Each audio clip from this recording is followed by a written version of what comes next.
but it's not working. Hey, people, it's SneakyDevil. I'm No, here to Sneaky, bring look at the you positives. It could Fanfiction accelerate your death Contempt Theater exponentially. 9003.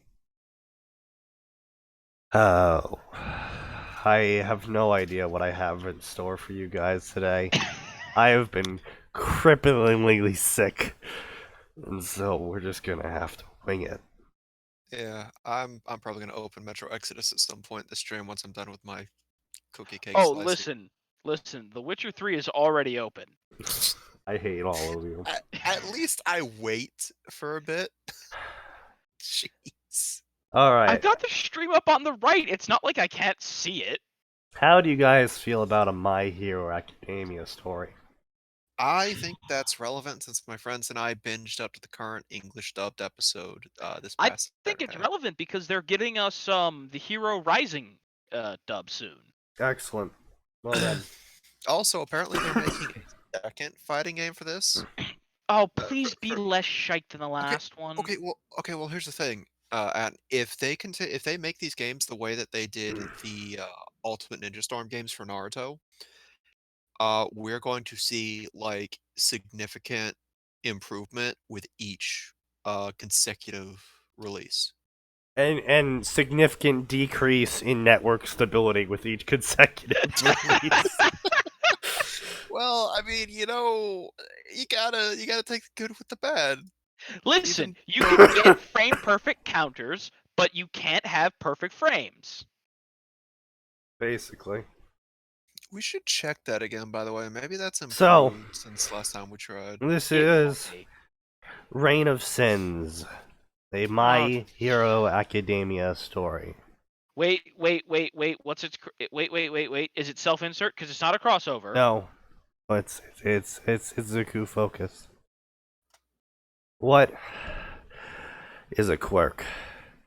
Such a simple question should have an equally simple answer.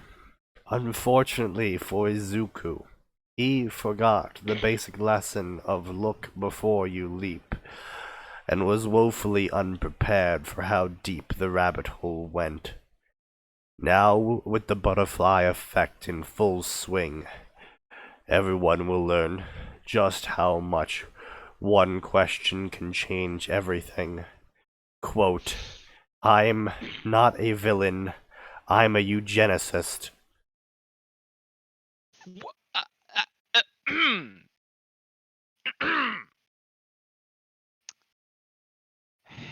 End quote. Sorry, Sneaky, could you repeat that quote for me? I'm not a villain, I'm a eugenicist.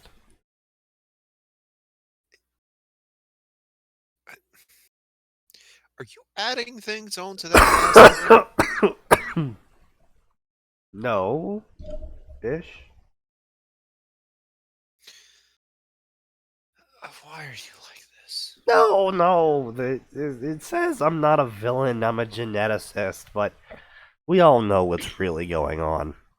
I mean, you are correct in this particular instance.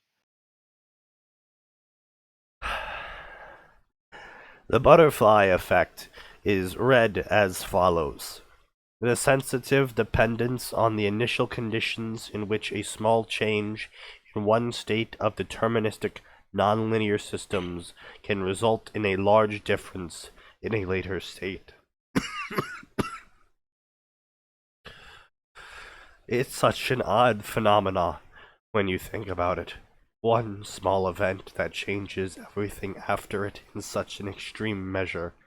The most well-known example being a butterfly flaps its wings and causes a storm across the ocean. No, I think the most well-known example is when the Japanese attacked 3 boats and we dropped the sun on them twice.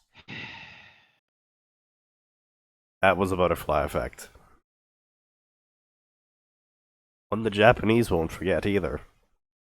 I mean, technically, it's not a butterfly effect. It was a very direct cause and effect. Okay, fine. They bombed us, we bombed them. Just took us a while to get back around.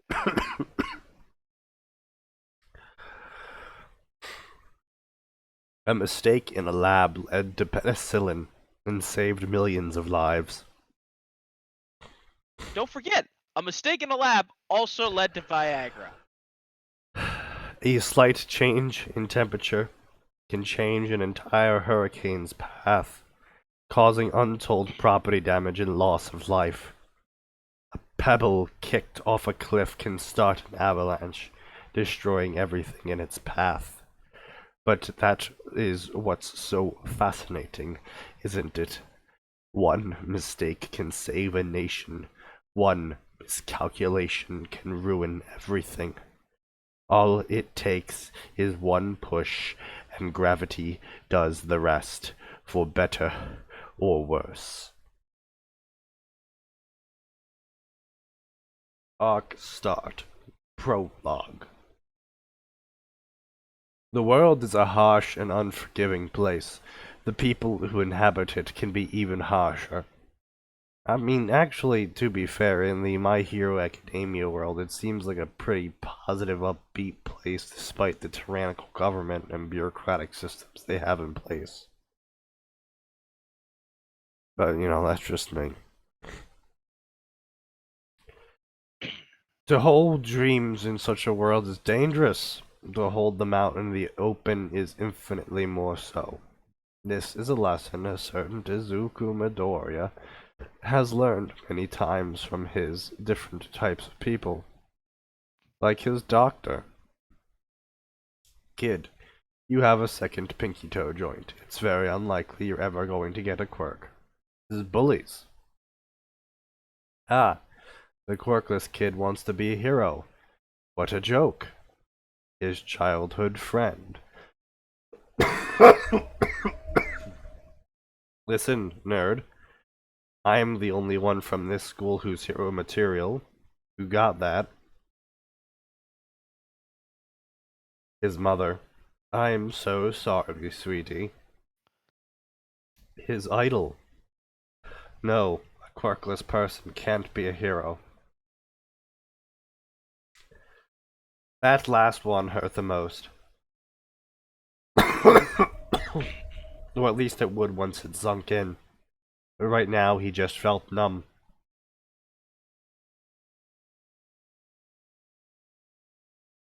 Today had been a long day for him. First, he got pointed out and laughed at by the class, and his notebook was exploded. Then he was attacked by a villain. Then he was saved by All Might, and then All Might shat on him. Ugh, kinky.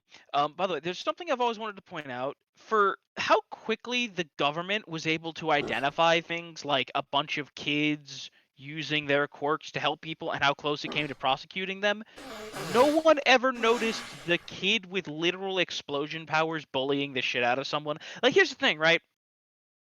Maybe if it was a kid that could move fast or was a little bit stronger or, like any of the less Atin, you see, it's because Izuku's black, quirkless, it's okay.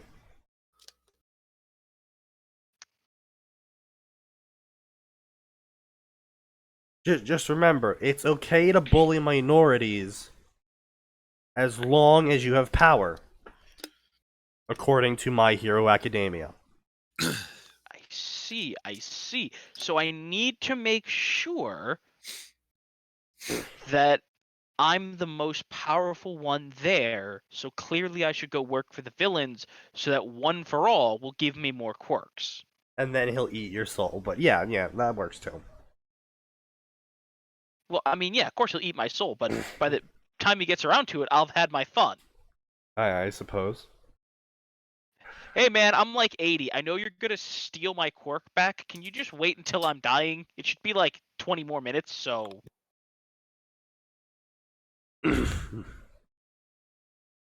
All of these had piled on one atop another until Izuku's brain just shut down and led to his current situation.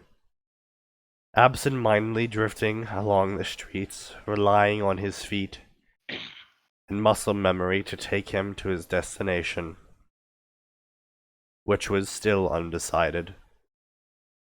He couldn't let his mother see him like this, so home was a no-go, but he didn't want to think of somewhere else to go. He didn't want to do much of any thinking at all right now. The atmosphere wasn't doing his mood any favors either. A cloudy afternoon, sky overhanging a dreary street. Empty save for the occasional piece of forgotten trash. The only noise to be found was an old crow on a telephone wire and his own thoughts. Maybe he should have listened to Kachan and have given up already. It would have saved him a lot of trouble. Hell, if he had listened, he wouldn't have run into All Might in the first place. Who would have ever thought that was a good thing? The capitalized green-haired student was shaken out of his thoughts by the sound of familiar explosions. Those were Kachan's explosions. He had been hit with them so many times he now knew their sound.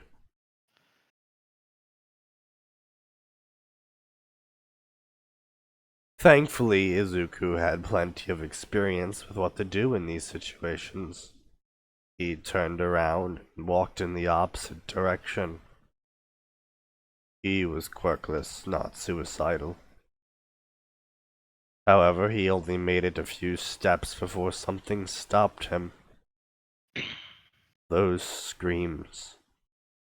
Turning to look did nothing to assuage the pit forming in his gut either. Wisps of black smoke were creeping above the building skyline like dark skeletal fingers. Instinct carried his feet forward before freezing in place. A quirkless person can't be a hero. The words bounced around his head with the weight of a freight train. Later, told himself as he forced his legs to move, I'll deal with that later. Well, technically speaking, if a quirkless person can't be a hero, they can't be a vigilante either. Big think. I mean, technically, you could always be a vigilante that just shoots people. Yes. That's what I'm saying. As long as if you don't have a quirk to use, you literally can't be branded a vigilante or a villain I see what because you're saying. you don't have a quirk. I'm Batman.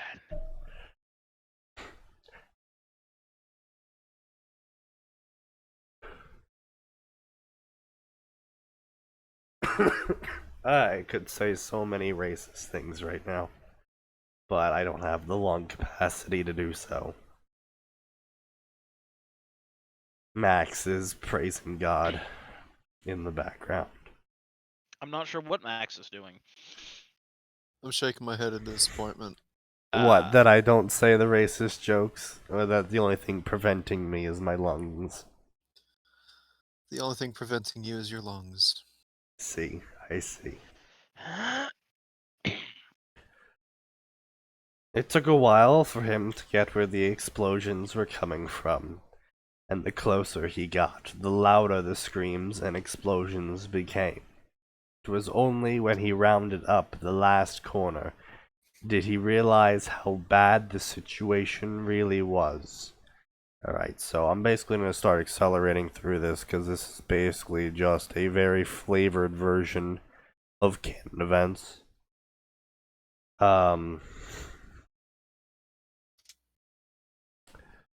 So, canon. Izuku feels sad for himself.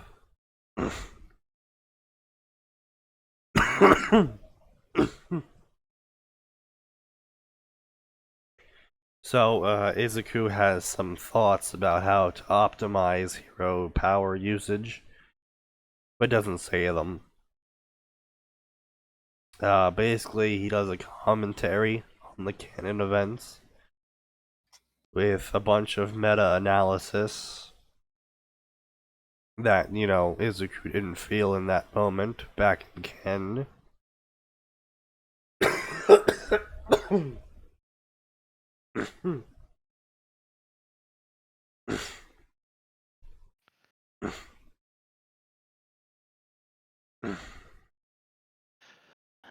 So he does more commentary.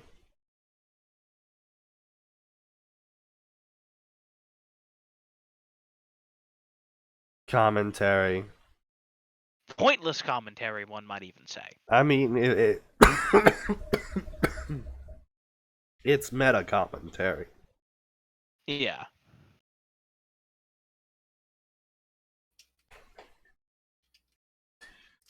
So, Izuku decides to go with canon. And instead of trying to herd the heroes, he runs into the fire. Because, of course, even though he's having all of these meta canon thoughts about how to best use these powers, he doesn't voice any of them and decides to just railroad canon.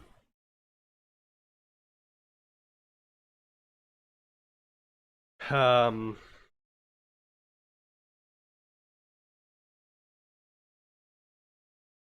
uh, uh,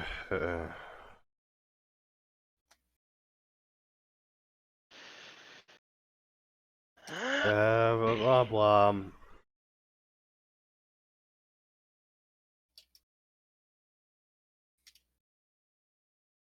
Blah blah.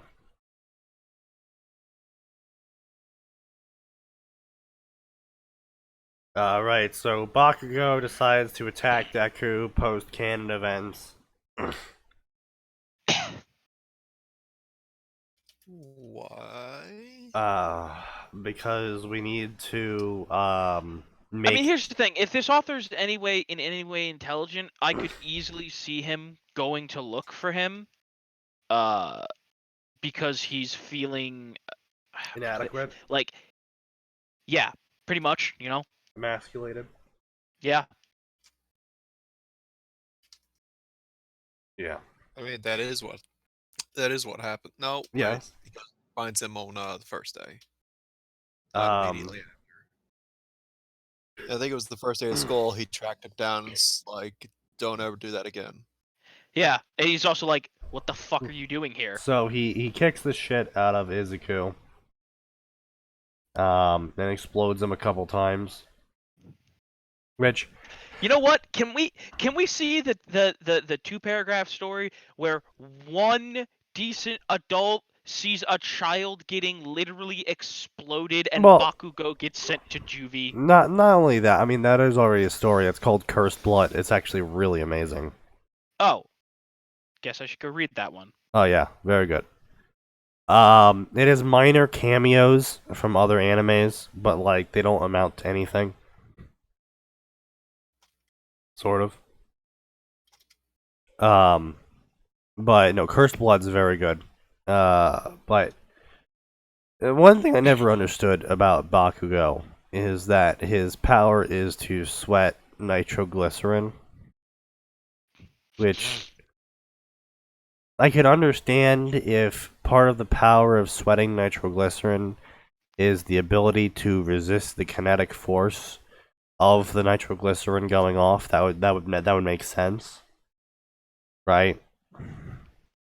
That would seem to be sensible, yes. Yeah, it's not nitroglycerin, but it is. No, yeah. They describe it as a nitroglycerin-like chemical. Okay. Well, it's nitroglycerin. Quit beating around. If it's nitroglycerin-like, it still is an explosive, and even if the overall heat and by the way I put this, if the thermal profile of the explosion is low, which as we've seen it pretty much is, compared to the rest of it. Right. His explosions are quite powerful kinetically. Yeah. Izuku does not have quirk granted durability. He should have broken bones, internal trauma. Kid should be dead. Especially since it's shown that Especially since he used it against Izuku's face before. Yeah, well, Well, let's we've be clear. already Not seen just that, use it against Izuku's face. Put it directly on his face. Like, Yes. yeah. Well, we've all seen that Bakugo doesn't know the meaning of the words hold back until he gets to UA, and he's like, no, seriously, sometimes you need to be non-lethal because you want to be a hero. Yeah, I know. I'm just saying, Izuku. hey, Bakugo, murder's fucking bad. Just call him King Murder, please. His pronouns are King Murder. No, his pronouns are King, Murder, and Murder King. Get it right, Sneaky. I'm sorry.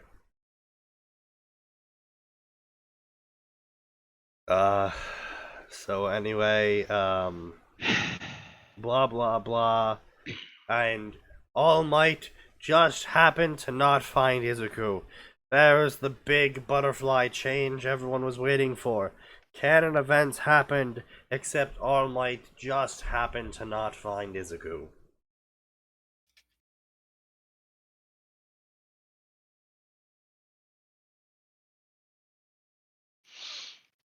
And so Izuku sits there and does some deep breathing, and then goes, "Ah, yes, I am done doing my deep breathing. It is time for me to be big science man."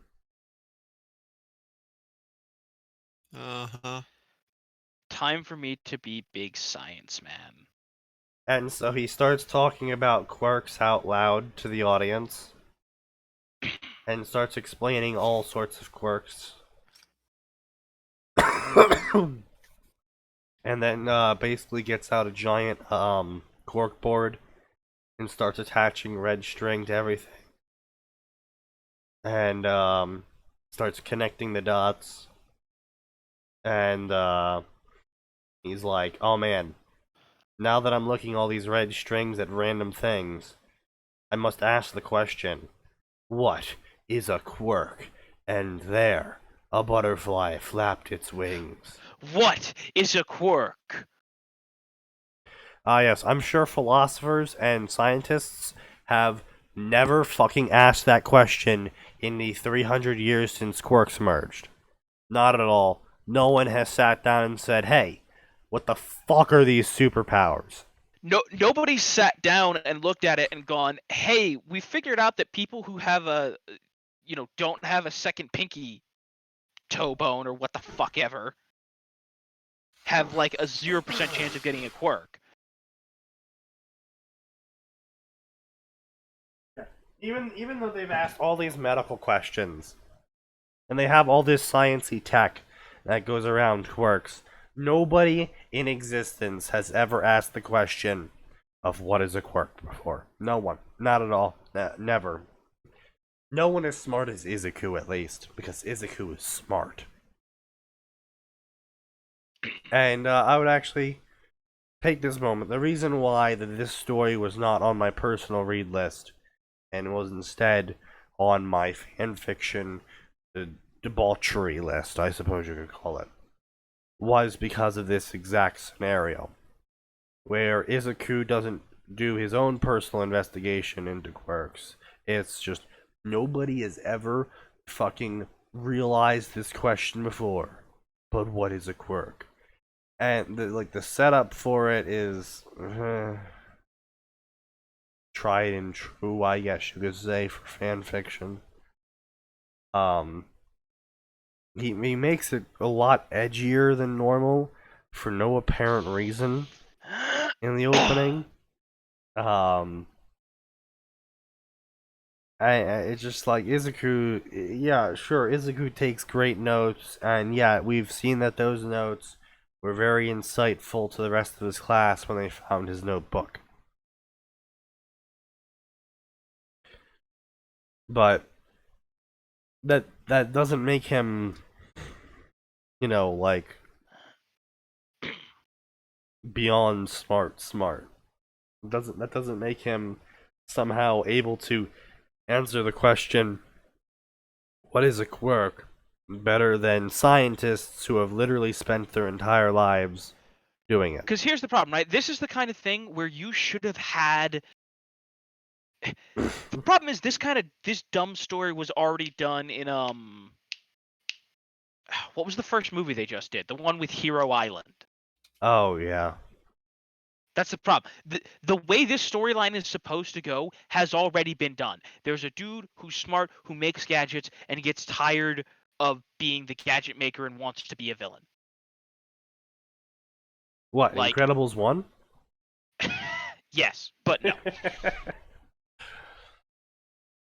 But my point being is that this is actually a classic scenario that gives me a lot of gumption with a lot of animes, a lot of fantasy stories in the West, a lot of fan fiction stories. In that the author is trying to set up a scenario for these kids to solve, and they end up coming up with a problem that makes any cognizant person sit there and go, wait a second, why the fuck is the kid solving this issue? Like, that's why you have Chosen One in fantasy scenarios, because that circumvents the, well, why is no one else fixed this yet? Oh, it's because this guy is the Chosen One, he's got some sort of fucking power, or he's fated to win, or some shit like that. And that's why he's victorious, and that's why, despite or the even power... like with the hobbits, where it's like, why are the hobbits immune to the ring? Hobbits are just less greedy assholes than most people. Yeah. And I actually have a huge problem with this in a lot of animes and shit, where it's just like, problem occurs, and for some reason the kids are the one dealing with it. Like, Familiar of Zero does this, and it fucking pisses me off so much. Henrietta's like, look, Luis, I'm gonna be real with you. I fucked up majorly, and I sent a love letter to my cousin, and now that has potential to literally collapse the nation, because that will ruin the marriage I have to the second strongest nation, Germany. I need you to go into insurrectionist-held territory and steal the love letter back. You, an academy student who literally has never shown capacity for magic beyond unguided explosions. I need you and your incompetent human familiar to go into... And quietly, yeah, deep into insurrectionist territory and steal back a note in the middle of a firefight.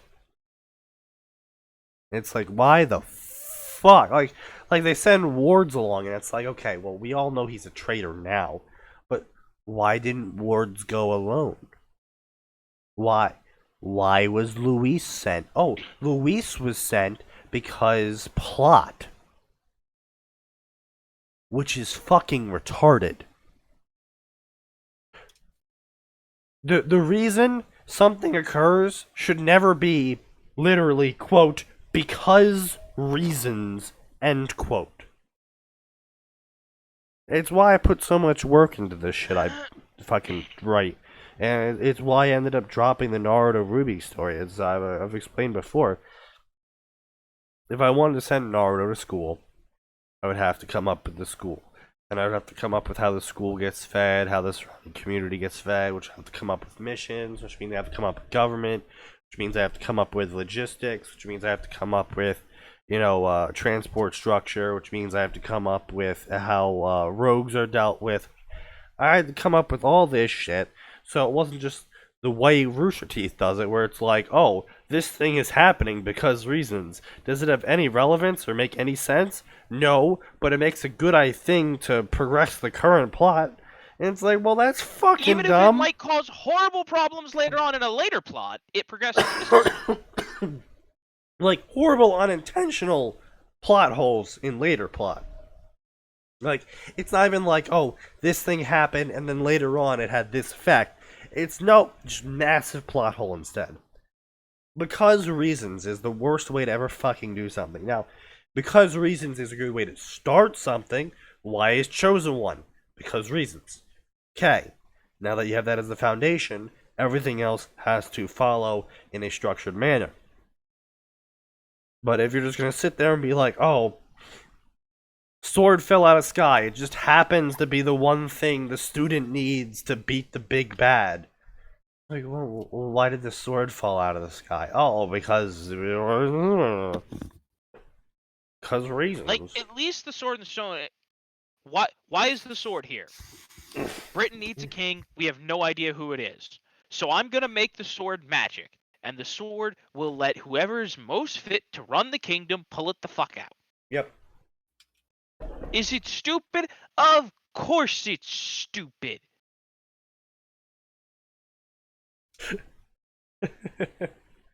Oh, what's the Monty Python quote go?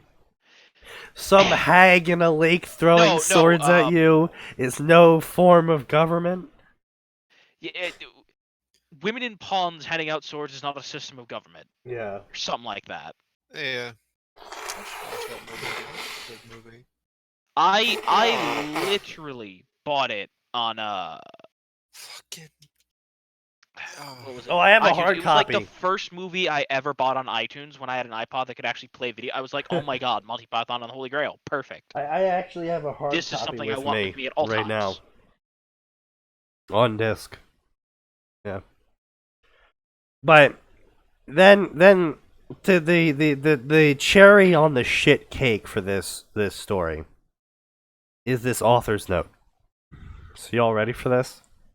Are y'all ready for this? How's everybody doing? Thank y'all for taking the time to read the pilot. It really means a lot to me. This is time for author notes and junk. Sips hot chocolate. I mean, I guess I could talk about why I wrote this story. Sips hot chocolate. Well, I mean, okay. If I get one more of these I guess stupid why things, not? I am out. Okay, so to be honest, I was basically rewatching the show, and I realized it really did a good job of showing the flaws of hero society in different characters. I mean, you have Stain for the whole heroes aren't really heroes thing. You have Endeavor and Bakugo, showing how not everyone deserves their quirk. Shoto is an example of quirk breeding, and how morally disgusting people with power can be. Hitiyoshi, that's the purple-haired General Ed guy, right? Question mark. Shows how people are discriminated against for being born the wrong quirk. Izuku's middle school shows how people are willing to bend the rules. And how people mostly care about a person's quirk more than people who don't fit the status quo. Takes long sip of hot chocolate. And they did nothing with any of it. They kind of go, oh, stuff is bad, but it turns out okay in the end, so on to next arc.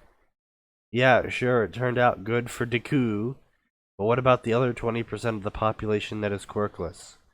They're not getting magically fixed and whisked away into UA? Sure, Izuku goes and saves Todoroki, sort of. He couldn't do anything about his dad, but what about the other kids in situations like that? Or even Shoto's siblings, for that matter! Exclamation point. And this just seems to happen again and again and again. One character with this problem is given a happy ending and the problem itself isn't fixed, but it's okay, just move on. Sips hot chocolate.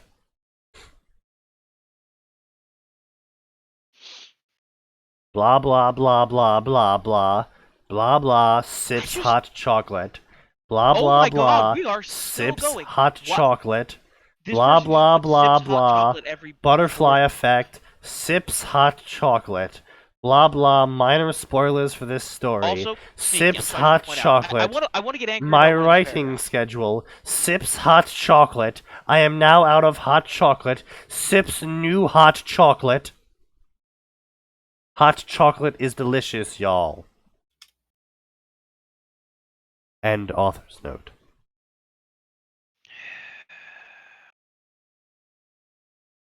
Anyway, you were saying, Adam? I was gonna say one of those author notes is just annoying the hell out of me. The butterfly effect is kind of a big theme here. I don't know if you picked up on that. You could not have made it more obvious if you painted butterfly effect on your chest and went streaking down Main Street. Yeah.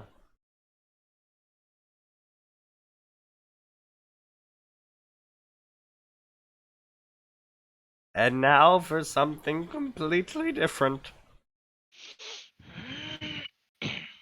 Naruto Bloodborne.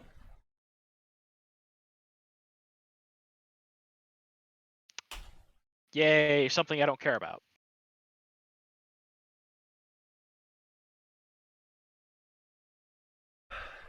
The burden of two fates. Burdened twice over.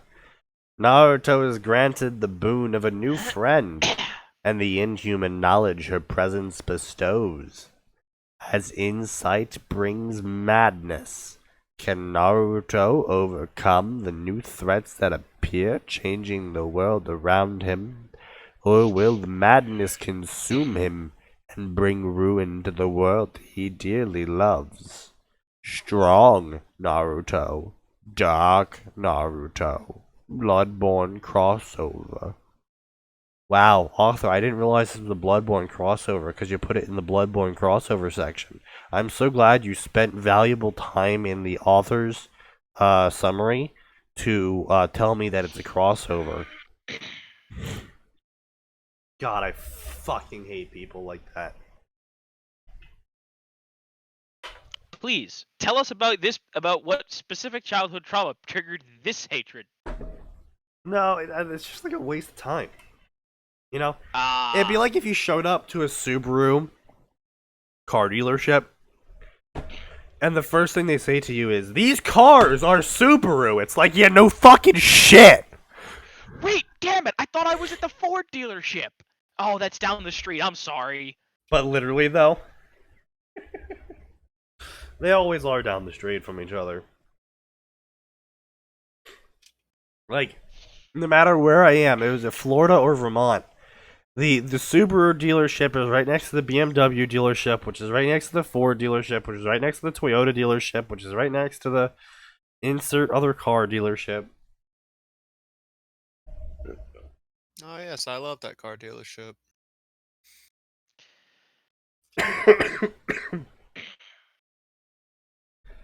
Hey there, everybody. Silver here with a treat for both you and me. Since I can't get this damn idea out of my head, I thought of a crossover with Bloodborne. And since, in the past, I have gotten requests for something a little bit darker, serious, Naruto, it works out nicely. So, this is a preview prologue of the concept, and if it gets a good enough reception, I will continue it. Popping out a chapter of this whenever I don't have a Are You Truly Heartless chapter to update with. Can you feel the edge, Nosehair? Can you feel the edge? Konohakura, 7 years after the Kyuubi's attack. A soft ruffling noise could be heard in the streets of Konoha. If it were to be followed, one would find it originated from a dumpster, hidden in the back alley behind a child's toy store.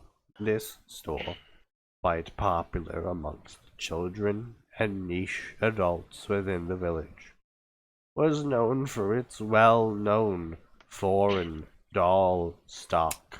Oh boy, I wonder what new companion Naruto is going to gain. It sure is going to be a surprise and shock.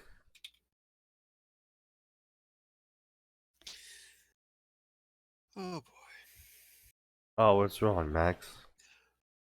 Oh, Metro Exodus is just completely frozen so badly I can't even tab out of the game to kill it with Task Manager. Oh, that's always bad. Well, on the upside, you can still talk to us. Yeah. Downside, there's the kind of problem I'm gonna have to do a hard reset to fix, and I don't like doing those.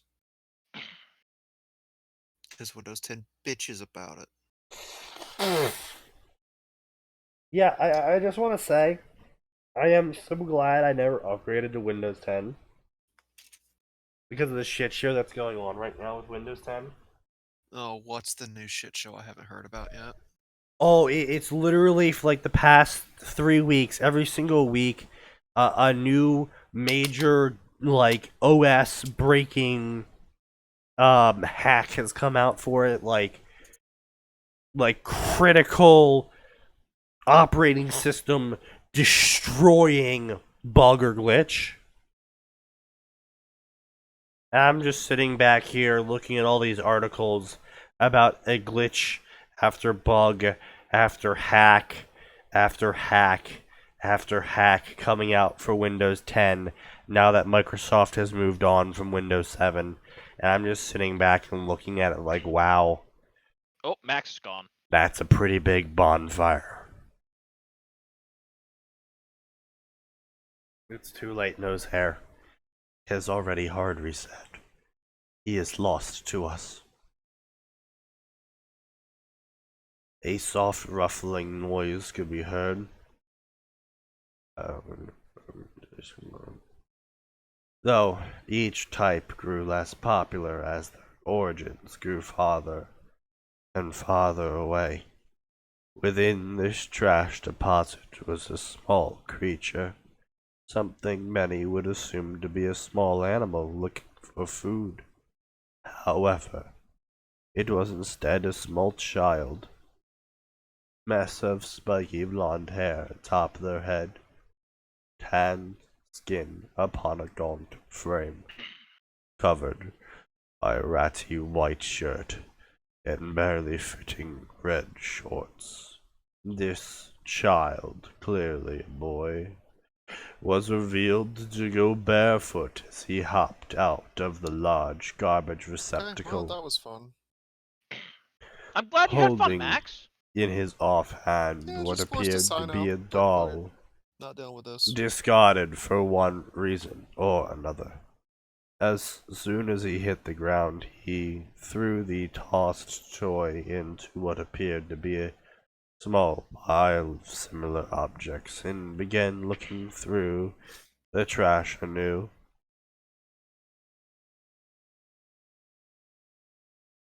Sounds fun. The child, rifling through the forgotten toys, was known as Naruto Uzumaki, pariah of the village and container of the Kyubi no Yoko, the demon fox that had nearly destroyed Konohakura. Had it not been for the combined forces of the village shinobi and the sacrifice of their leader, the fourth Hokage. Known by the adults to be the demon's container, the boy had long since been hated and abandoned, unaccepted even by orphanages, and left to fend for himself. As for what this child was doing, that was something only he knew. In his lonely life, all the boy could ever want was a friend, or at least something to keep him company. To this end, the outcast came to a store earlier in the day to try and see if the shopkeeper would give him a toy.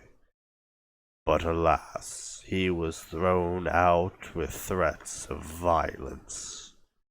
So, as the sun set and night overtook the village, he set out to dig through the discarded items, hoping to find something he could call his own. Ah, yes, because shopkeepers totally just throw out non-perishable goods all the time. Of course. Why is Sneaky Morgan Freeman? Because I'm sick, my dude. If you haven't paid attention to the title, this is the Super Sick Edition. Yeah, let's see if this happens in this spot again. Nope. All right. Horror storybook narrator is a very fitting voice for me to use for a Naruto Bloodborne crossover.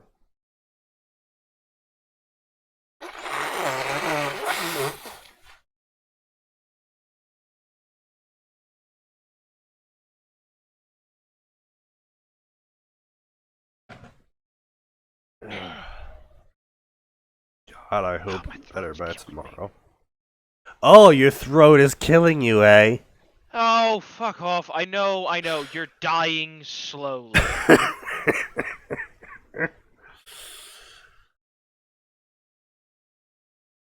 Oh, what crossover? A Bloodborne Naruto crossover.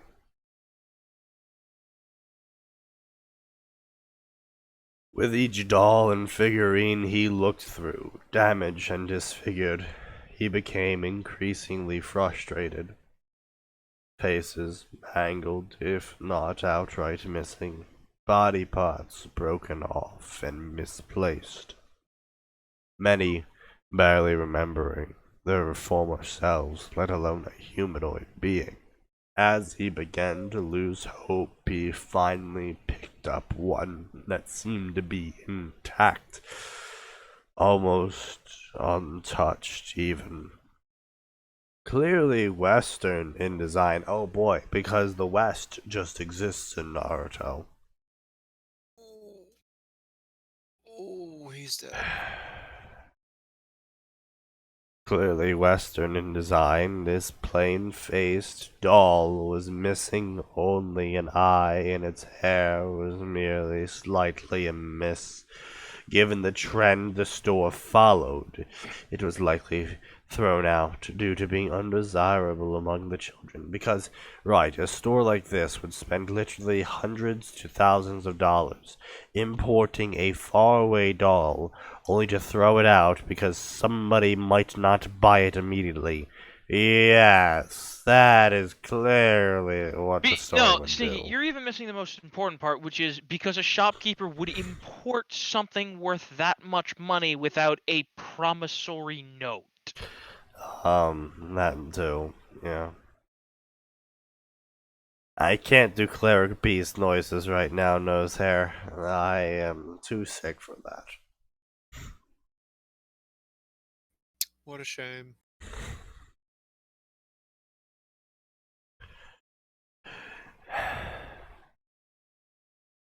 Despite the efforts to make it more appealing, the clothing on the toy was clearly not original. Whatever Western clothing. What the fuck? Whatever Western clothing replaced with a simple. What the fuck is sentence structure? Whatever Western clothing replaced with a simple slate gray kimono and off-white obi, small wooden geta placed upon its small feet. Its pure white hair, despite the bangs being mussed, was pulled into a traditional bun, held with a very simple wooden hairpin, the only decoration being a plain ball at the end. There was no paint on its lips or eyes, only further emphasizing its simplicity. Even seeing this, Naruto could not tear his own eyes away from it. Standing up By with the the way, why is doll. this apparently plain, ugly, horrid doll Western? Like, I don't know. I wish I could answer you. Except all the western parts of the doll have been replaced with eastern counterparts. So I'm really confused about how this doll is clearly western. Uh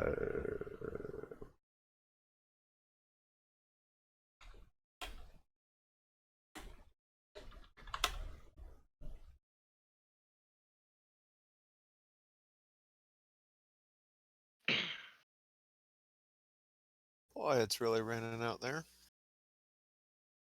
So, here we go. Here. All right, here we go. So, Pedro has requested that I read H.P. Lovecraft, yeah, at least one paragraph of it. So I'll do that in a quick second after I get this done.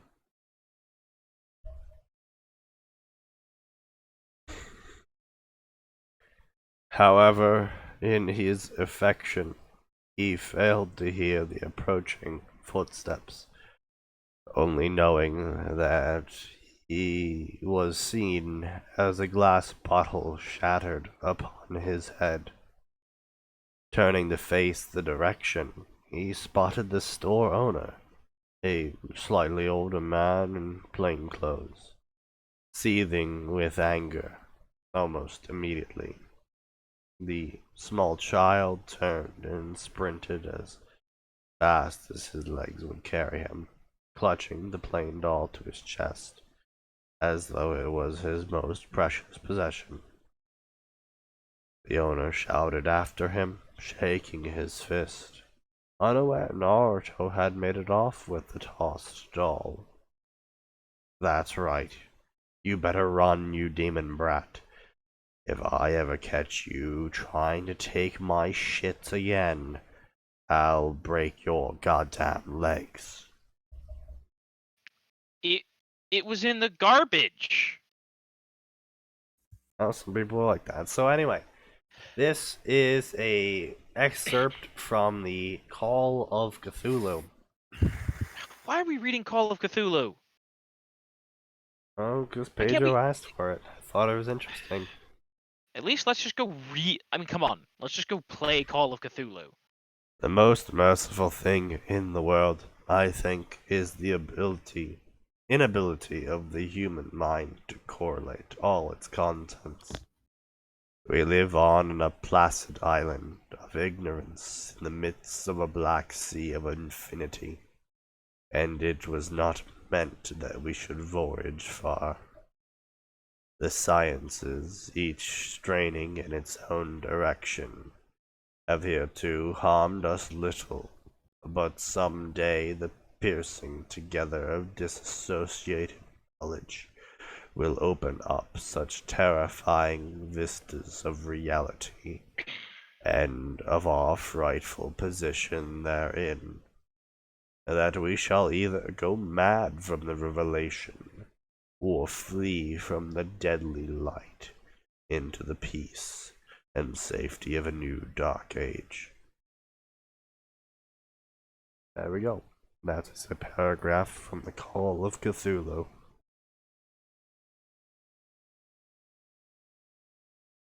The sound of a door slamming and the heavy breathing were the only thing that could be heard within the building Naruto had run to. The complex, long since abandoned by its owners once the child had been granted the right to live there. As soon as he caught his breath, the boy stumbled to the center of the room, a worn futon, the only thing to catch him as he collapsed onto his side.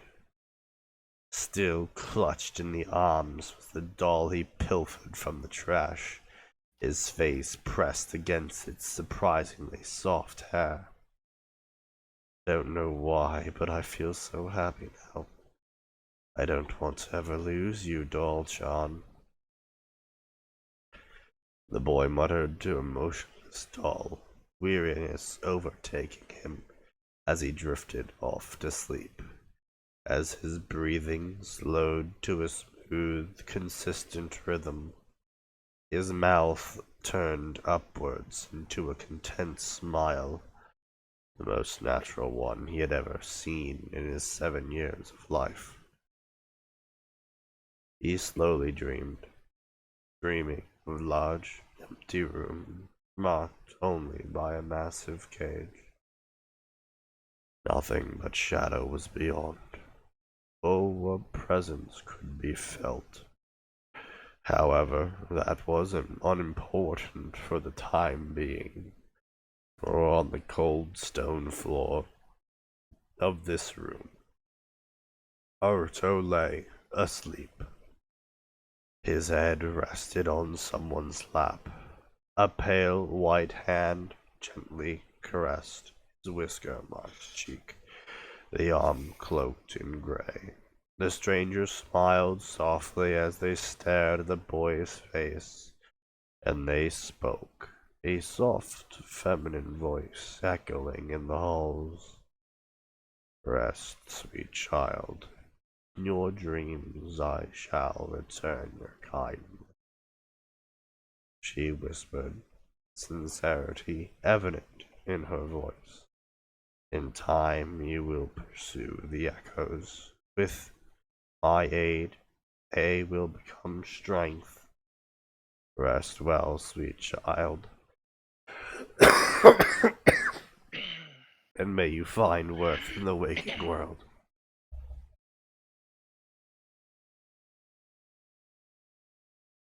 Of course, it would not be a garbage Naruto story without a time skip of a massive level that just flies over all of the changes such a thing might bring. Now, admittedly, I do understand why fanfiction authors occasionally take these time skip steps after they introduce something, specifically because they want to skip ahead to the parts where it becomes relevant, which is understandable in terms of plot progression, character development, and etc. But one thing should be remembered when you are doing such time skips.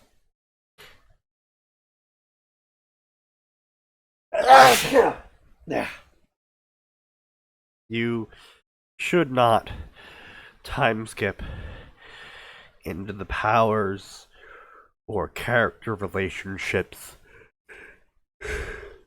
being completed. Now, hold on.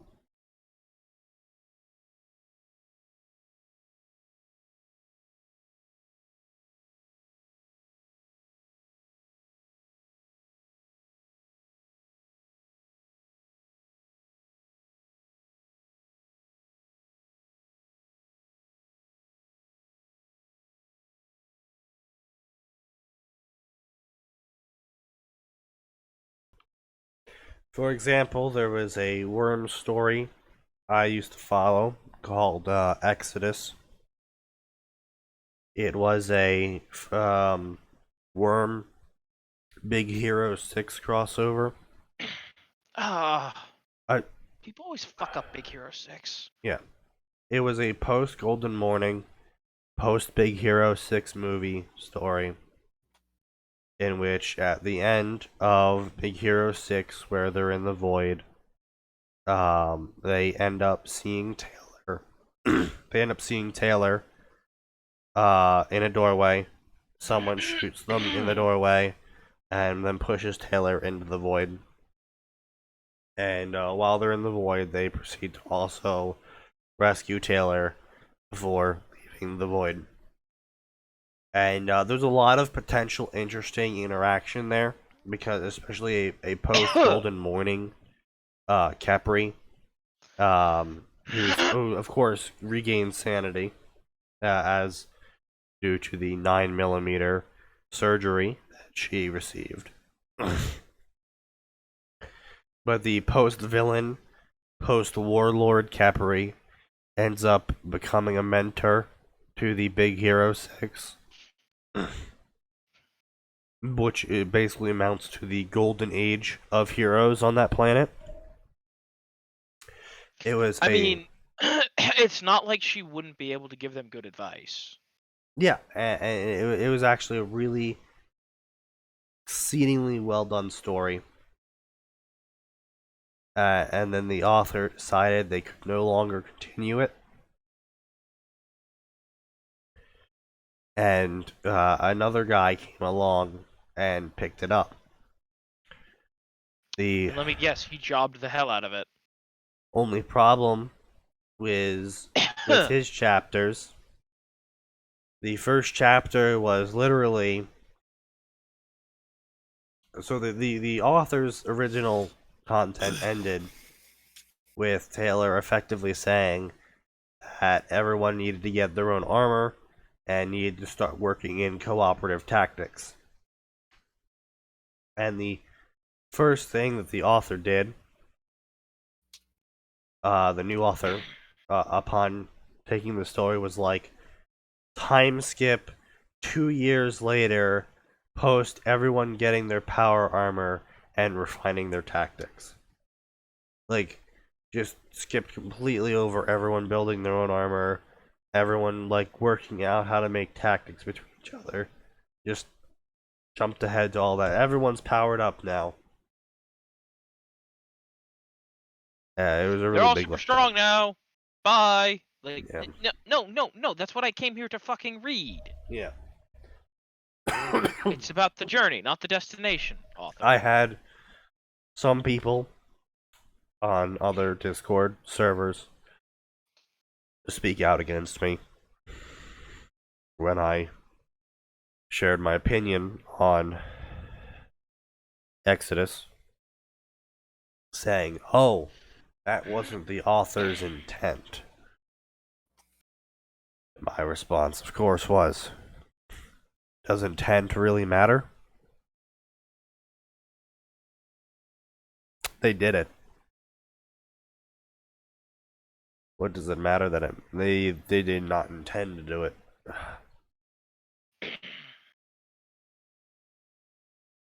Oh, officer, I didn't intend to kill that school of children. Oh, well, if you didn't intend to Shit, shoot that officer, school, I didn't mean then to I guess we just have firebomb to let you go. Tokyo.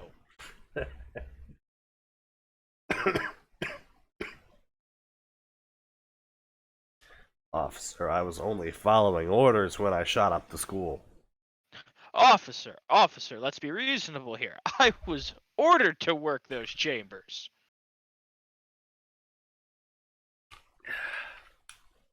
Indeed. So anyway, 5 years later, Naruto's Mindscape. Silence permeated the massive stone door that represented Naruto Uzumaki's mind. Or more accurately, the representation of his Jinchuriki seal. Stood within the massive center of the massive room was the boy himself, the orange jumpsuit many know him by, missing. Instead, he wore the most simplistic of shinobi clothing.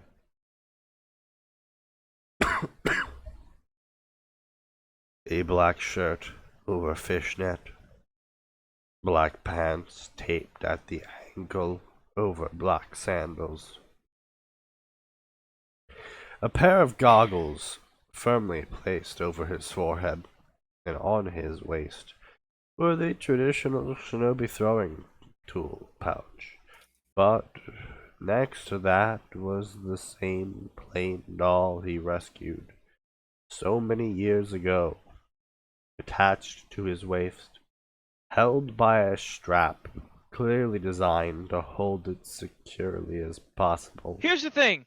If they decided to take this in the direction of Naruto becoming a puppet ninja, that would be cool and would have made sense. Maybe. I could see that. Yeah, that'd be interesting. Except every puppet's like also animated. It's like, Yeah, well, no, I'm like, gonna he's cut like- your chakra threads. It's like, joke's on you. I ain't No, but like controlling that's the thing. them. That would be great, right? Like he goes and he fights, like say, right, put him against say Tamari in the finals, and she goes, "Unfortunately for you, I literally know everything about how to fight a puppet master." Cuts chakra threads. Puppet punches her in the face.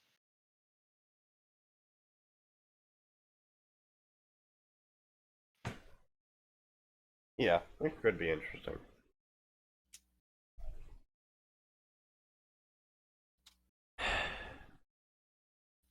However, in front of him stood another figure. A fairly average height woman, dressed in the same garb as Naruto's beloved doll. a living embodiment, only present within the boy's dreams. Her lips curled up in a faint smile as she gazed lovingly upon the child that had taken such care of her all this time. Don't make this creepy, puppet. Nodding her head once, she addressed him with reverence. Okay, I'm just saying, small doll, bloodborne.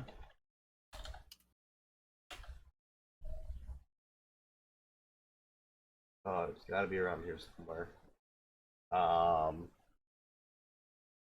Okay, well, while I can't find the direct picture, there is this absolutely adorable doll picture where the good hunter basically has a chibified version of the doll on his shoulder. And it's utterly adorable.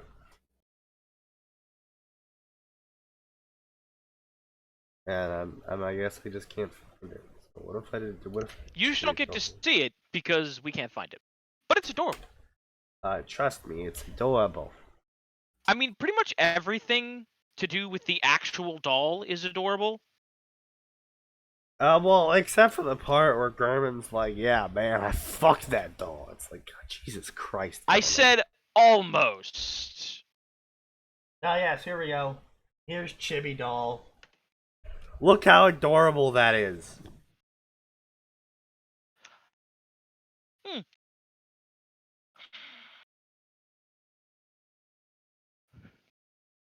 Damn it, I wish. Well, it's. I mean, you make anything anime and it looks adorable. Max, like Sneaky, have you Max, seen the cover look at for this. Look at this, Max. Yes, I'm looking. Adorable. It like is Sneaky? adorable. Like, I didn't think they'd ever manage it, but they somehow made Nova cute What the on the cover of fuck is this StarCraft furry Base. trash Oh doing my here? God. Get the fuck out of here, furry trash. Technically, I think that's My Little Pony trash, but still. That's furry trash. Firekeeper. When do we get to play a Dark Souls game where we get to level up at the bonfire because we are the Firekeeper?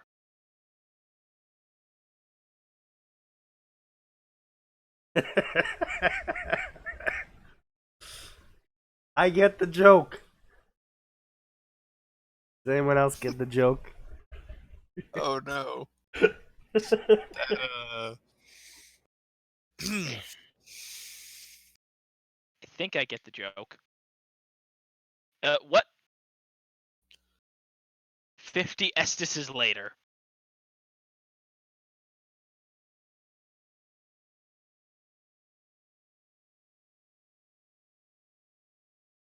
Oh, that's horrifying.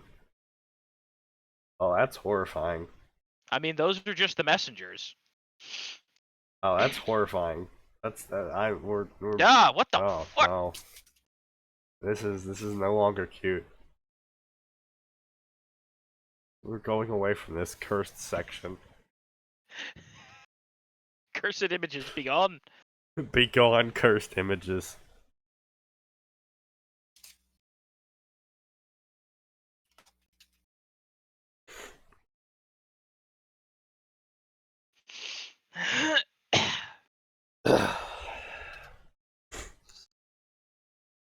Young hunter, though it may be lacking, you have taken to my guidance with great ease.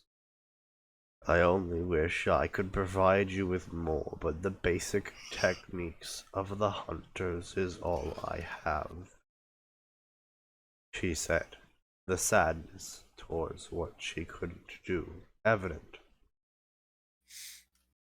No, Doll-chan, you've taught me so much. Way more than anyone else ever did, replied Naruto.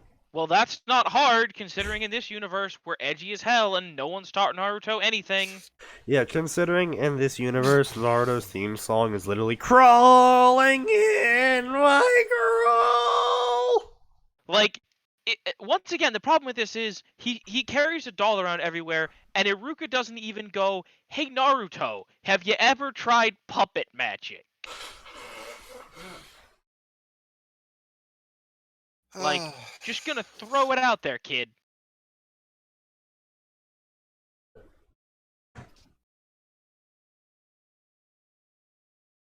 Hey, Snaky, I'm going to give you a heads up Yeah. just to help. There is a spider level in this fucking game. No, I do never not. playing it! I do not like this. So, Max, I will never. Congratulations, I will never play any Metro game because the last one has a spider level. Snaky, you remember that part in Metro 1 and 2 where it's like, hey, this level, you're just going to keep the flashlight charger out all the time? Yeah. Yeah, that's what this level is. Oh boy. On the bright side, there are significantly more lights. Downside, it's still spiders. See, this is the part where I wish you could have a flamethrower in those games, because it's just like, boy, wow, fuck this. The closest thing you have is your lighter. What if I killed it with fire? Be gone, demons. Also, put up the banner. Wait, hang on, is this? The edgy banner. Oh yeah, that banner. Oh yeah, we have a banner. I have 12,000 channel points. What am I supposed to do with these? I will say that there's a lot of times in a lot of games where I'm just like, boy, I wish I could have a flamethrower right now because this entire area needs to be exterminated. Yeah. Because this is not acceptable. Give me a Warhammer 40k game where the final level is climbing a radio tower to call in an exterminatus on Ubisoft. It's a very interesting 40k level. I'm wasting time in this area. Oh, come on, Sneaky. You all can't these tell me that webs. Ubisoft, as a soul-crushing horror developer that does nothing but grind down people's souls for money, wouldn't fit right in. Possible. I would more say that the Imperium does not look fondly upon games that glorify violence, not in the name of the Emperor. What? It's not like they wouldn't all be Emperor Thee, like... Alright, I'll give you that. Like, But- I'm sure... Come on. I'm sure there are thousands of FPSs Max, in the Imperium to teach small children the joys of shooting Xenos in the knees. Max, have you ever walked into a spider web in that game without turning your lighter on? Once. Yeah. Yeah. Firefight. And you don't make that mistake again, do you? No, it happened once because I was in the middle of a firefight. It's like, okay, I either do spider web or I die to bullets. Yeah, I know what I'm saying. You don't make that mistake again, do you? Because, Oh, you're like, the worst is like, oh, I'm caught in a spider. Let me just pull out the lighter. Oh god, oh god, oh god. I'm just like, oh god, do not like. Well, I started mashing the G key, panicking, like, just wipe the mask. Oh wait, I don't have to wear the mask here. Fuck. I mean, at that point, I would wear the mask just to be like, get the fuck off me! I did that. I had like 3 spiders on me, so I just put the mask on just to wipe them off. Yeah, if you walk into a spider web in that game without turning the lighter on, not only do you move slower, but if you take too long to turn the lighter on, spiders start walking across your arms in your visual range, and you're just like, oh, those are the size of my hand! Oh, God! No! They are all No! Why? Can I use one of my military grade bullets to shoot my own arm off? Or, failing that, pay the spiders to leave me alone? Is Sneaky arachnophobic? I do not have arachnophobia. Get away. I have a very justified fear of spiders. That is not arachnophobia. That's actually the opposite of arachnophobia. Arachnophobia is the unjustified fear of spiders. I have very justified fear of spiders. See, what started the arachnophobia for me was we were living in a rental house, and I was in a loft bed. Now, this loft bed, it was quite tall, and the ceiling was fairly low. So I was, like, right up against the ceiling. Now, there was a hole in the ceiling. Because of the way my loft was set up, my pillows had to be basically under this hole. One night, I woke up to 2 spiders coming out of that hole. Yeah. That hole was promptly, I promptly shoved about 50 tissues in there, and then later it was caulked. But they were basically on my face. That's what gave me arachnophobia. Yeah, no, I was coming back from a shower one night, and in the center of my room was about a 2-fist-sized spider. Oh! I'm just staring at this thing. I'm just like, oh, I don't fucking like you at all. And the spider's staring at me like, bitch, this is my room now. I'm like, that's a mistake on your part. So I grab my Axe body spray and I grab a lighter. Oh, yeah, you've shared this story with me. I'm like, improvised flamethrower, bitch! I set the fucking thing on fire, and instead of dying like it should have, it proceeds to run around my room on fire. And I'm just Screaming. like, this, yes. Don't forget screaming. Yes. It was making a high-pitched keening noise. I'm just like, I don't like this. Like, that's the thing I people like don't this realize. less If than the I spider is large previously enough, liked you can this. hear it scream. I'm like, I like this less than I previously liked this. And so then it just stops. I'm like, oh good, it's finally dead. And then it explodes, sending flaming guts everywhere. I'm just like, oh! Why?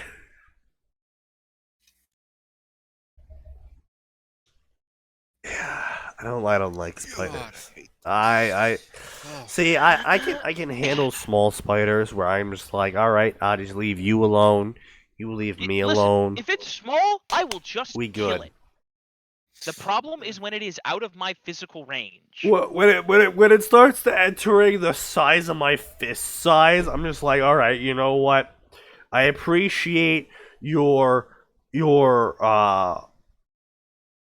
determined effort to proceed with your Darwinist evolution. I too feel that, but however, you have exceeded my threshold of tolerance. Prepare for death. We are not letting this stand. No, no, no. I am sorry, but I cannot morally and ethically let you spawn more. I hate this game. See, look, I have a duty to humanity and mankind, and that duty involves making sure that there is less of you in the world. I am now just set up in a choke point. Ah, okay, they come from both sides. Okay, I am set up in a choke point. I am not set up in a choke point. there was a side I did not realize they could come through. Stop it. Leave me alone. This is my corner. You can have this entire room. Just leave me at this corner. But, yeah. I don't like this. Get away, get away, get away. Well, Max, did you ever pick up the ammo armor? The what? No. Oh, you should pick up the ammo armor. It gives you ×3 ammo capacity. Ow, ow, ow, ow. I am so far past that point, unfortunately. Oh. No, no, why does it have a QTE? Why? Max, Atin, and Sneaky, the arachnophobic trio, hee. Okay, buddy. When spiders start getting the size of, I might need to punch this to kill it. That's not arachnophobia. That's not arachnophobia. That is justified. That is absolutely Please justified. Please die faster. Thank you. Let me guess, the moment you die, the lights magically come on, right? Alright, what are you gonna say next? The time the dog-sized spider comes out from behind the toilet, you're not gonna grab a shotgun? Oh, man. one of the worst things that happened to me. It was Oh. also in this. First of all, that townhouse had so many holes in it. It is solely responsible for me being so upset with spiders. But one of the things that happened was we came back after Please don't. vacation, and Please I get went to take a off. shower. And there were like 3 spiders in the shower. I was like, Oh, the first one that's I not found okay. before I started to shower. 2 I did not find. Oh, that's not okay. I don't like this. I don't like this. Get away.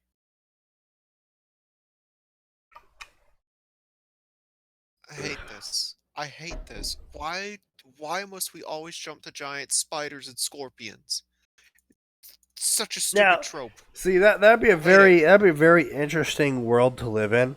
That'd be a very interesting AU to write, where the oxygen content of the world was up by 10%, and so therefore we had dog-sized spiders.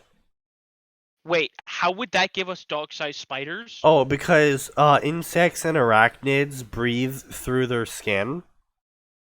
So the relative size of arachnids and insects is directly proportional to the amount of oxygen in the air.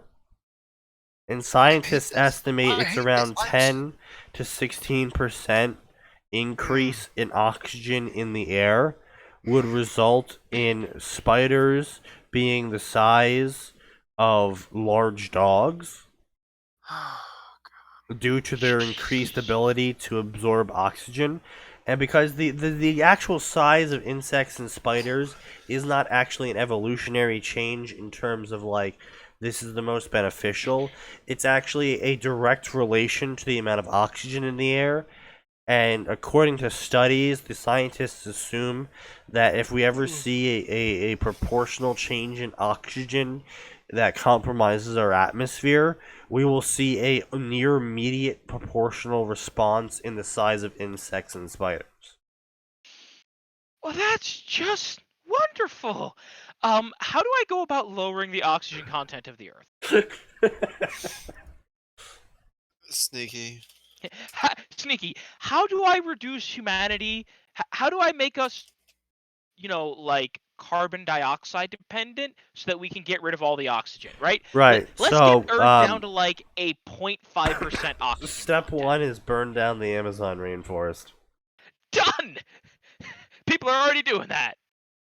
But I just like imagine like, you're in your 30s, you're married, and your wife's like, "Oh my God, there's a spider in the bathroom," and you're just like, "Oh God damn it!" And you grab your shotgun, you're like, "All right, let's go." You get close to the door and it just shoves a foot through the door. Ah! Sneaky, this level gets worse. As Pedro says, on one hand, everybody has a Saint Bernard, and the Saint Bernard's sole job is to wrestle the spider for you. we no longer have bear hunting dogs. We now have spider hunting dogs. Sneaky, we train bears to kill spiders for us. Exactly. Pedro says, on one hand, it's a lot harder for insects to get into your house. On the other hand, once insects get into your house, oh boy, get ready. Yeah. Sneaky, you open the door and you hear the combat music. Oh no, it's the moths. Boom.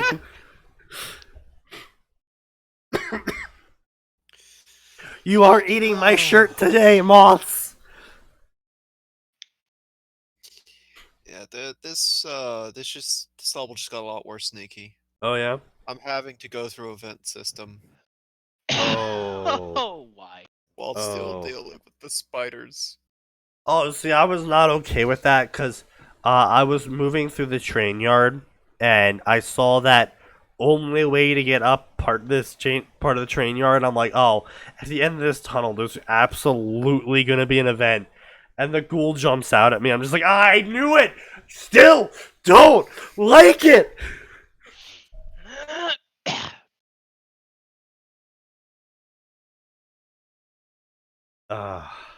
Flashlight starting to dim. 2%. Time to charge it back up. Okay. Alright, I Artyom, had what's thought taking you about so long? I have I've had reconsidered my life choices, and I have I decided had that this is thought as about far it, as we now I'm go. slightly lost. Artyom, what do you mean? We can have to keep going forward. No, I believe this is far enough. Artyom. Now it's even worse, because now I need to repair my... By the way, it turns out if you take too many hits, your gas mask just gets fucked, so you gotta Oh, repair it too. yeah. Of course it does. Yeah.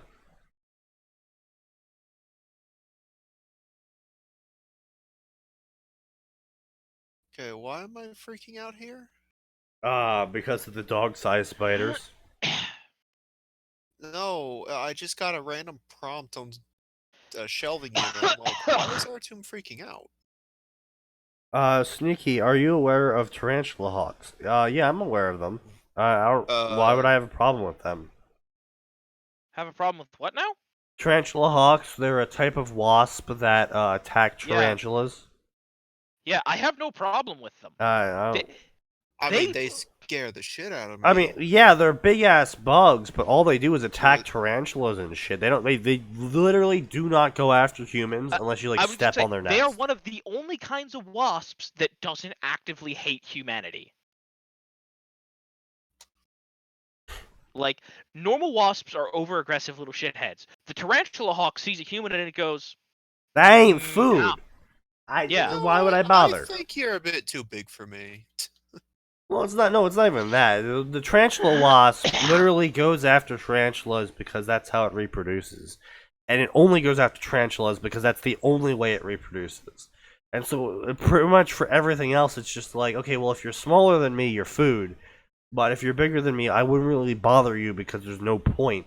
You're not. You're both not food, and unless you step on my nest, you're not a threat. Meanwhile, other wasps are like, we're fucking angry. This is really why I wish I could become popular. This is my secret. Everyone lean in really closely. This is my secret motive for being really popular, so I can get people to animate the shit I say. Because sometimes I don't remember the shit I say, but I feel like it's funny, and I feel like if someone animated it, I could then look on it later and be like, "Wow, I actually said some quality shit."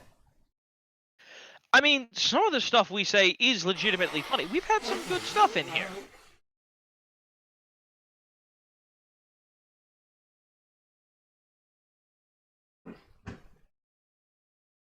Anyway, that's neither here nor there. Naruto desperately. It might not be shinobi stuff. Blah blah blah blah blah blah blah blah. She glanced at the massive cage, and the cage glanced at her. The Kyubi had not only been a barrier to the boy's growth, but also to his standing in the village. No, no, no, don't kill the light. Oh, I hate you. Uh. I hate you, you fucking asshole. You should rename this episode to the spider episode. Why would I do that? The presence of the Kyubi had long since been a barrier. Blah blah blah blah. Turning attention. Blah blah blah blah blah. Hugged him. Blah blah blah blah blah.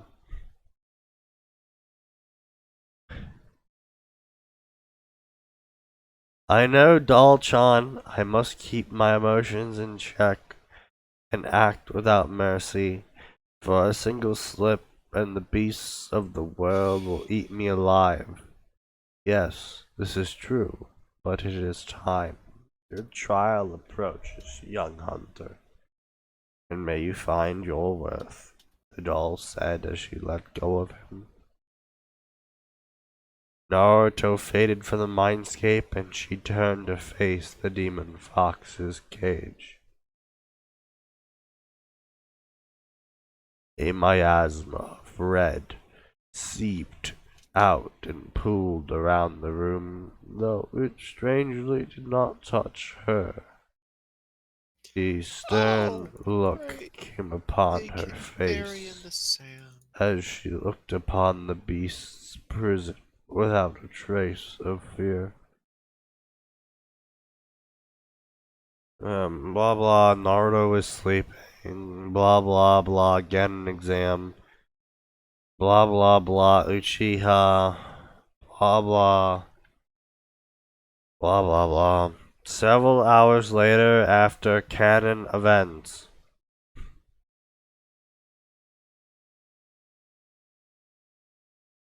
You should go back and call this the spider episode because I will then be able to know which episode to go back and clip all the spider stories from.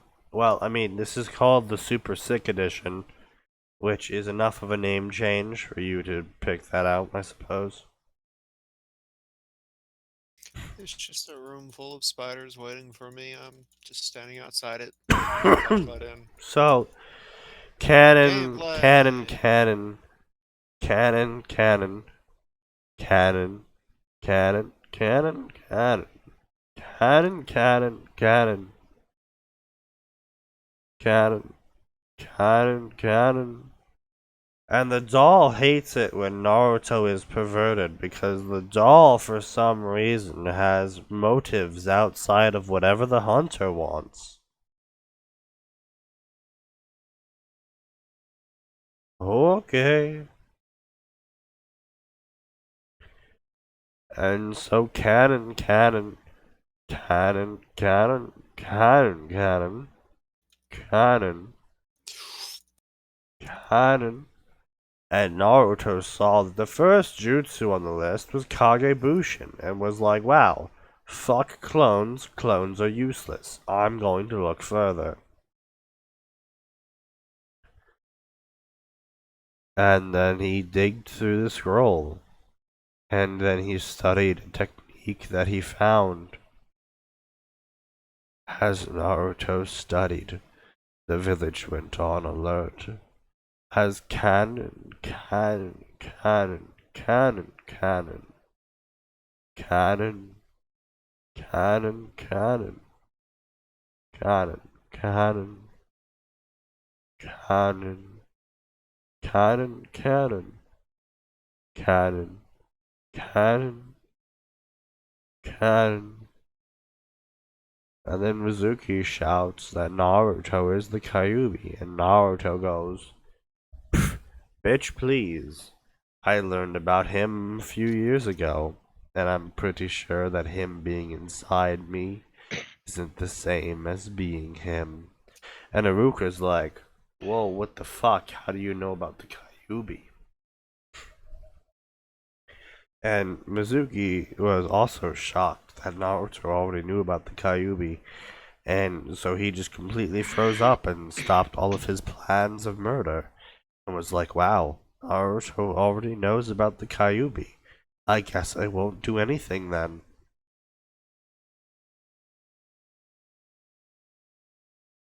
And then his shock turned to fury.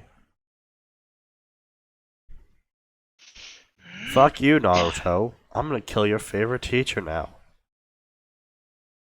Mizuki shouts. And so he tries to kill Iruka. And it works. Iruka is now paralyzed and dying. And actually, though, that never happened. Because Iruka felt a soft breeze. And when he opened his eyes, instead of being paralyzed, Naruto was actually in front of him, having stopped the giant shuriken from bisecting him. Are we still on this piece of shit? Cannon, cannon, cannon. Cannon, cannon, cannon. Cannon, cannon, cannon. And then Naruto held up a hand seal. And it turns out, despite the fact that he didn't learn Shadow Clone Jutsu from the scroll, he learned Shadow Clone Jutsu from the scroll.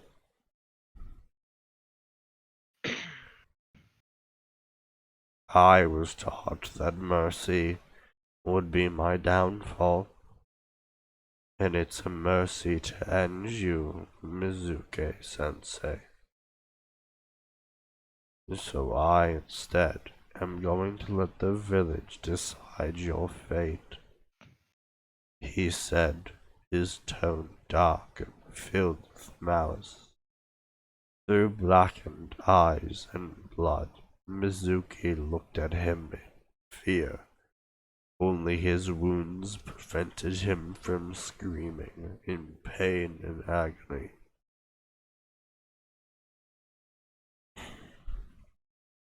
"Naruto, how did you learn a technique like that?" "Oh, it was super easy to learn a technique like that." So even though Naruto was earlier mentioned skipping over the clone jutsu to learn a different jutsu, he still actually learned the clone jutsu in the end instead of the different jutsu. I'll learn something else. No, I won't. And then in canon, the start of a new story. As you can see, I am going for a stronger, technically smarter Naruto. As for the Bloodborne touch, it will just be the plain doll for now. That's only as the story advances.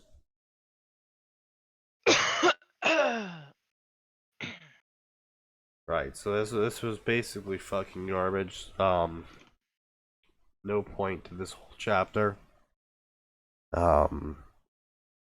I would have been far more interested to see the reactions between Naruto and the doll and the growing relationship between the two as a prologue. And then a time skip into the Genin Academy as that changes things, and etc., etc. Instead, the author includes a new character and has them interact with Naruto directly, accumulating in a multi-year time skip in which the resolution of the relationships are undefined. And Naruto, despite the tutoring that he has received, still manages to fail and proceeds to do all of canon regardless. Truly unfortunate and boring.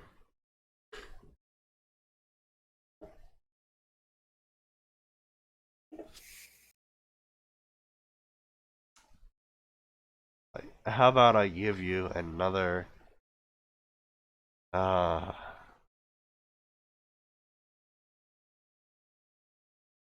I'll give you all another paragraph excerpt from The Call of Cthulhu, an H.P. Lovecraft story. Let me blow my nose first.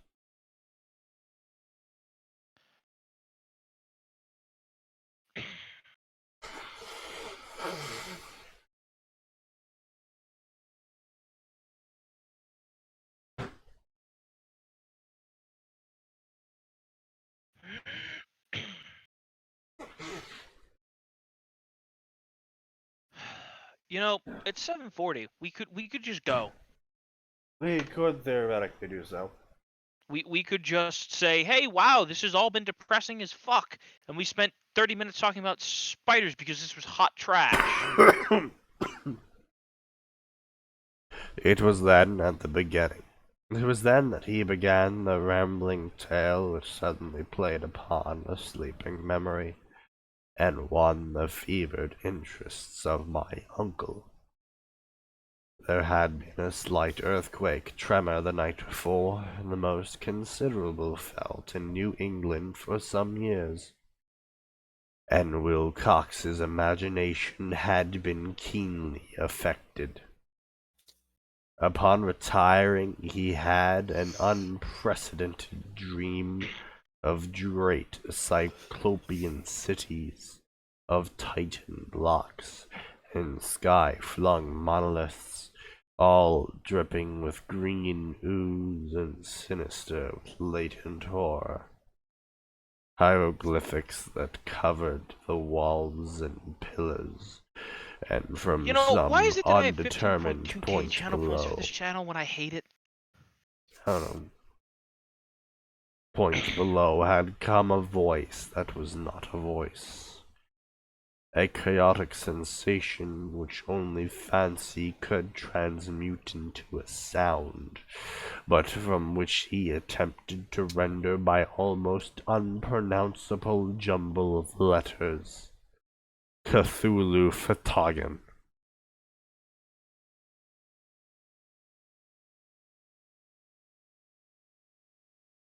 You know what? I will check the just fucking numb section.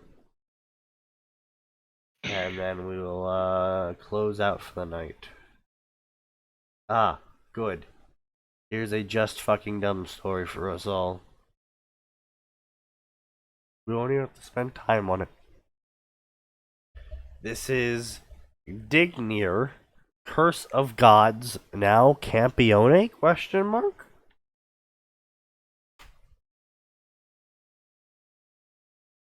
Fleeing Lilith, Dignir falls into one of her portal spells and is transported to the world of Campione. As the most powerful self-insert OC exorcist in history, now has new monsters to hunt and consume, such as the heretic gods themselves.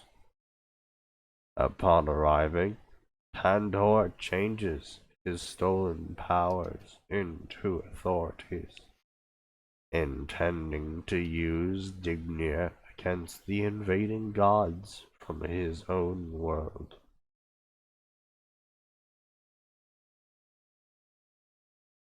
So this is a Campione Grey faction crossover. Is this a thing? Uh, um, um,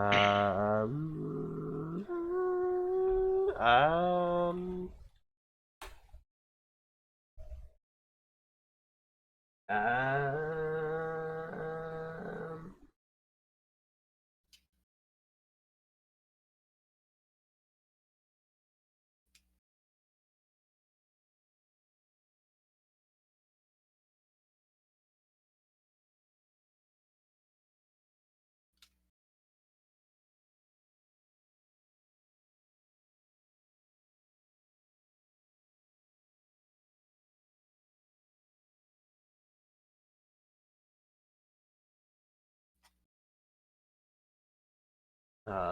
oh, no. So this is an entirely unknown section of stories. I can only assume that by the fact that the author is named Dingnirverse.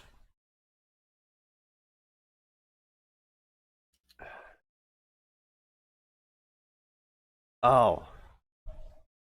A majority of my comic books are called Grey Faction. Yes. It is a... Oh. Yeah, apparently he's written 2 full novels, 6 short stories, 6 comics, and 3 collaboration anthologies.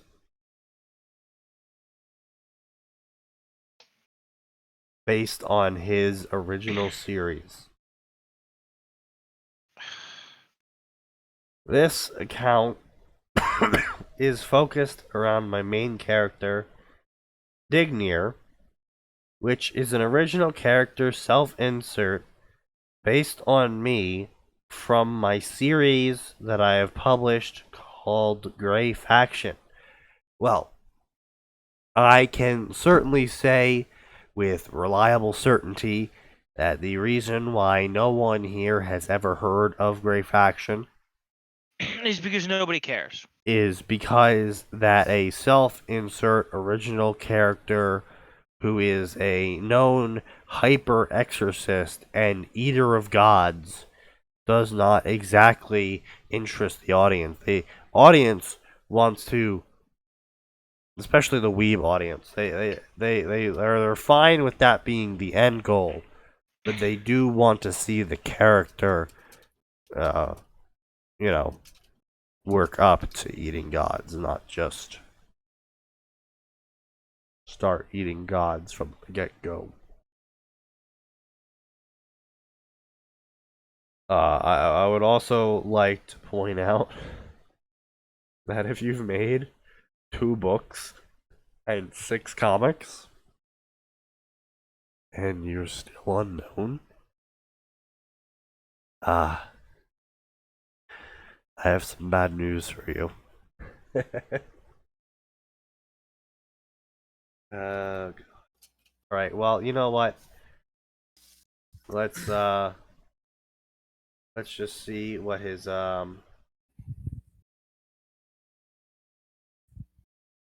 Amazon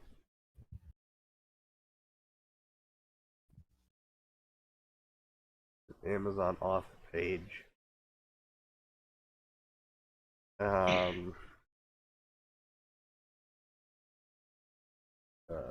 Copy.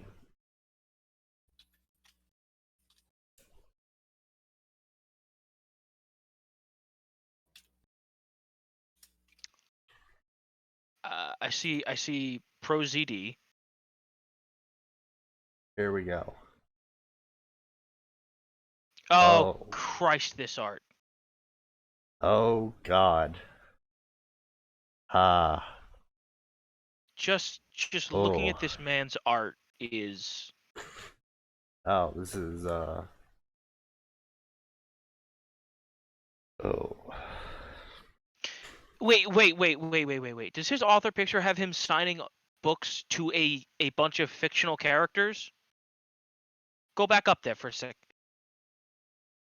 Okay. Just a bunch of fucking weebs. For a second, I thought he had to put fake people in.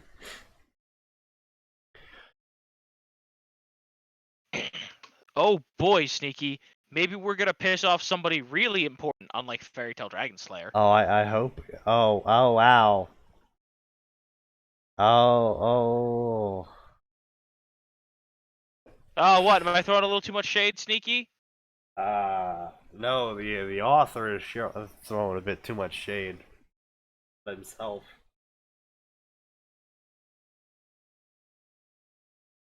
Really, please enlighten me as to what shade the author is throwing.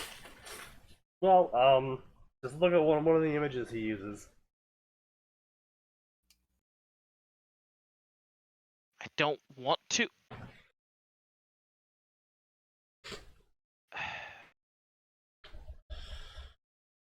Yep.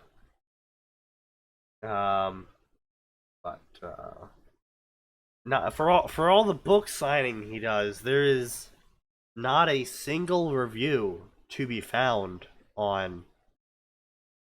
Yeah, I feel like he was set up at a book signing and like it was at like a bar or something, and nobody actually. Everybody's like, "Oh, who's the fuck's this guy?"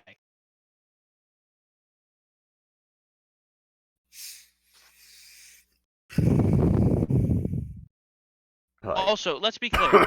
Just because you've self-published on Amazon does not make you an author. Let's be clear here. Oh God. Oh, that fucking book cover. Oh God. That's what I expect from a free webcomic from the 2000s. Seems about right. Alright then. Am I wrong? Am I wrong? I didn't say you were wrong. Oh, what the fuck is this cover? Oh God. What the fuck? Oh Christ, I would not buy this book. If I ever went into Barnes & Noble and I saw the book with this kind of cover on the front of it, I'd be like, wow. No. Oh, Jesus, no. God, no, never.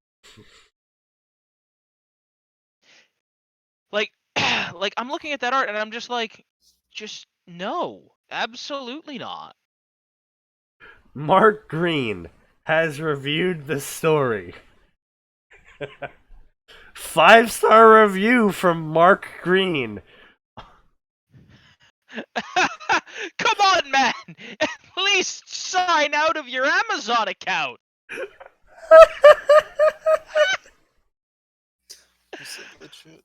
Oh yes. Can we wait? Can we report him to Amazon for reviewing his own product? I don't think so.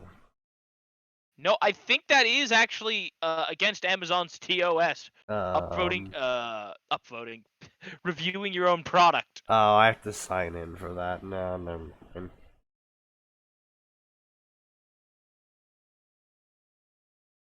Oh, this is great. I have already bought all of his books from the author Mark Green, who, to my great amusement and coincidence, has the exact same name as me. Uh-huh. Ah, yes. Total coinkydink. Yes. Total coincidence that he had the exact same name as you.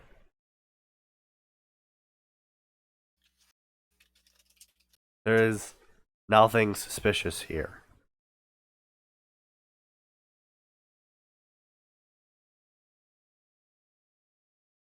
Oh god. How deep is this hole go? See now, this is a more proper cover, but still very, bland. I mean, it's a proper cover. Yeah. Very, very generic, but Oh god, it is at least. this is how his original story starts. "You're gonna regret this," John shouted as he slowly backed away, holding his switchblade with shaky hands.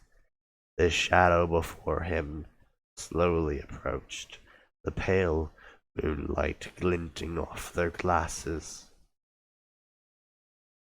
This is a published story, by the way. Put that silly toy down. You can't hurt me with that. No fucking punctuation.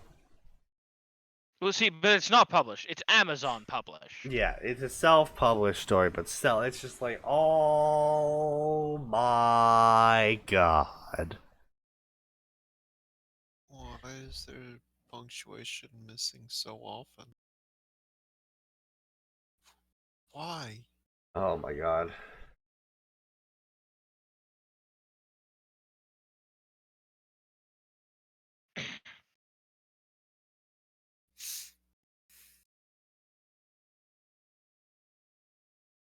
Oh god. So, anyway, now that we've all laughed at this, alright. Oh boy, Mark Green gave his own story a 4-star review.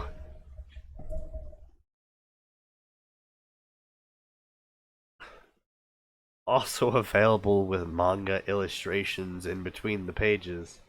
Can't wait to see how the sequel comes out.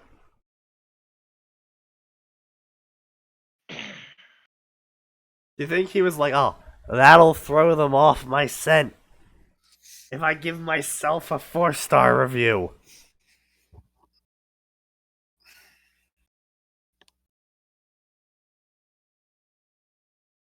Like, do you think he thought he was being like either it's his normal Amazon account and he's an idiot, or he went and made an Amazon account with the exact same name and thinks he's being fucking clever?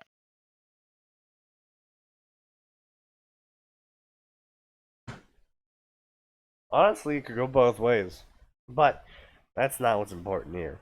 The more important part is how riveting this story is. This fanfiction crossover is.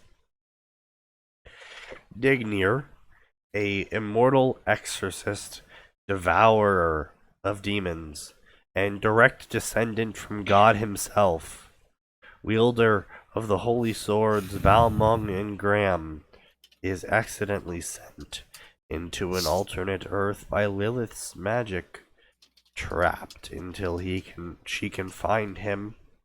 He tries to travel, but soon discovers that his powers and victories marked him as campione in the world. Good luck, heathen gods. Here comes a real tough bastard with a lot of powers. Like, how boring does that sound?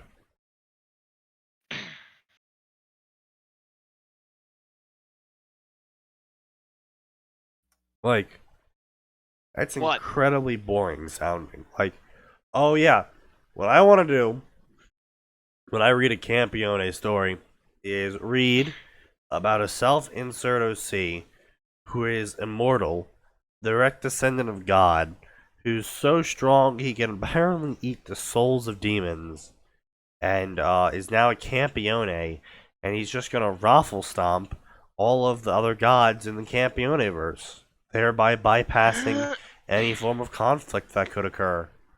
Oh yeah, I am really hooked now.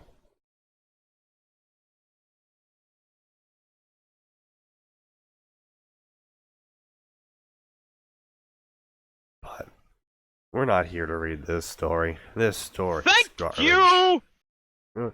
We all saw from his official published works that punctuation is optional. So I don't need to go into the fan fiction versions of his works, because we all know how much worse that's going to be. Either way, it's now 9 p.m., which means to those of you who have made it this far, I owe a congratulations and salutations to anyone watching this video later in the day. Why the fuck weren't you here earlier? Damn it, I need support. But next episode will be Friday, which will hopefully see me in better straits and less dying. However, it will be the normal time, if so, from 7 to 9 p.m. Eastern Daylight Savings Time. Because, remember, no matter how sick I become, there's always more, and it always gets worse.